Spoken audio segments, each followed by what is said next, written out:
E aí galerinha, tranquilo? Bora para mais um videozinho aqui. Agora finalmente vamos começar a programar em R, né? Então, mostrando para vocês agora sobre o objeto TS, né? Que é de Time Series, de séries temporais. Para que ele serve? Então, nós temos aqui no R, nós temos a parte dos vetores, data frames, matrizes e afins. Só que existe esse objeto que é o TS, que ele é feito realmente para quando nós estamos tratando sobre séries temporais, séries com determinados intervalos de tempo cada observação, né? Então, por exemplo, eu criando aqui no próprio console, ou aqui, vamos lá, eu vou criar aqui a primeira time series. O que que é? Eu tenho aqui um TS, ok? Vou colocar até aqui, TS. No primeiro eu vou passar quais são as observações. Então eu tenho uma série de observações. Então, por exemplo, eu vou colocar aqui, sei lá, do 30 ao 50. Se eu jogar aqui, ó, veja que ele já cria da onde que ele começa, aonde que termina, né? Neste caso que são 21 observações, e qual que é a frequência entre eles. A frequência entre eles é 1, uma unidade, né? Uma observação. Então eu tenho lá 30, 31, por que que deu 21? Que começa do 30 e vai até o 50. Beleza? Ó, 1, 2, 3, 21. Belezinha? Então, eu posso fazer aqui um objeto bem simples, que é este aqui. Ok? Só que, quando nós estamos falando sobre séries temporais, como já diz o próprio nome, eles têm um determinado intervalo de tempo. Então, se eu simplesmente olhasse para isso daí e, meu, só dessa forma, eu não teria muita ideia. Muita ideia do que? Eu não teria muita ideia, tipo, do que eu estou tratando. Né? Tudo bem, só uma observação por vez, mas em si, a maioria das vezes você tem que ter uma determinada faixa de tempo, uma escala de tempo dentro dele.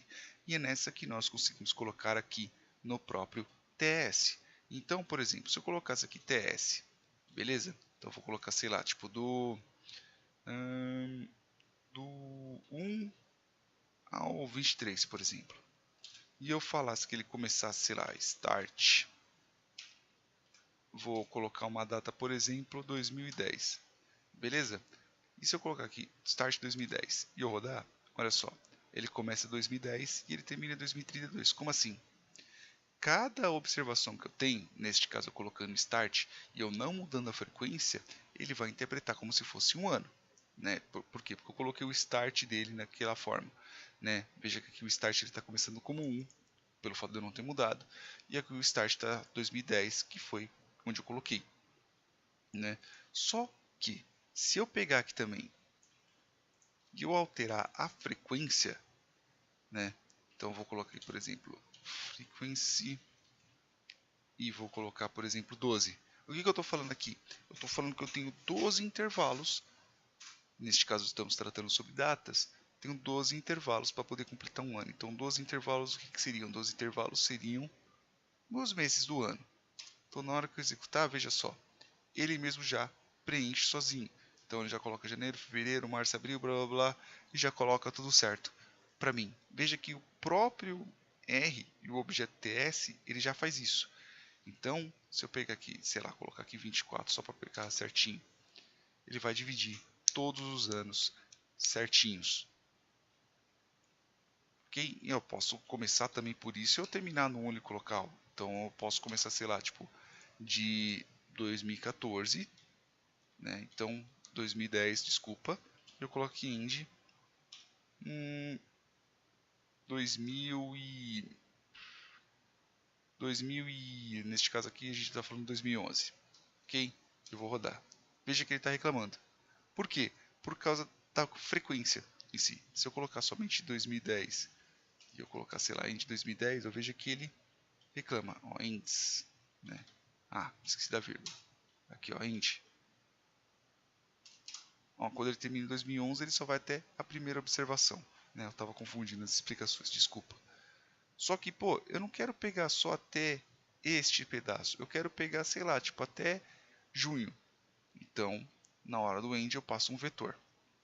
Onde o primeiro é o ano, né? E o segundo é, neste caso, a observação. Então, janeiro, fevereiro, março, abril, maio, junho, julho. Junho, neste caso são 6. Aí eu fecho aqui. Na hora que rodar, ó, ele vai só até junho. Ah, se eu quisesse pegar do... Eu quero pegar do primeiro Então eu vou querer pegar aqui, sei lá, tipo que ele comece no mês 5. Veja que ele vai começar exatamente do mês 5. E aqui. E assim sucessivamente. Beleza? Vou até copiar aqui para deixar. Aí eu vou fazer as anotações para poder passar para vocês. E o que é importante a gente ter esse objeto TS? Além dele ser usado também para, quer dizer, ele é usado para questão de séries temporais, e eu não preciso ser exatamente meses, eu posso dividir por dias, posso dividir por semanas, ou por qualquer outro intervalo ao qual eu use. E usando o próprio TS eu consigo usar gráficos já diretos de séries temporais, que nesse caso são os gráficos em linhas, gráficos sazonais e assim por diante. Ok? Fica muito mais prático e muito mais fácil eu usando o próprio TS. Beleza? Nos próximos vídeos a gente já vai começar a falar um pouco mais sobre sazonalidade e já começar a brincar um pouquinho com os gráficos. Beleza, galera? Beijos e até mais.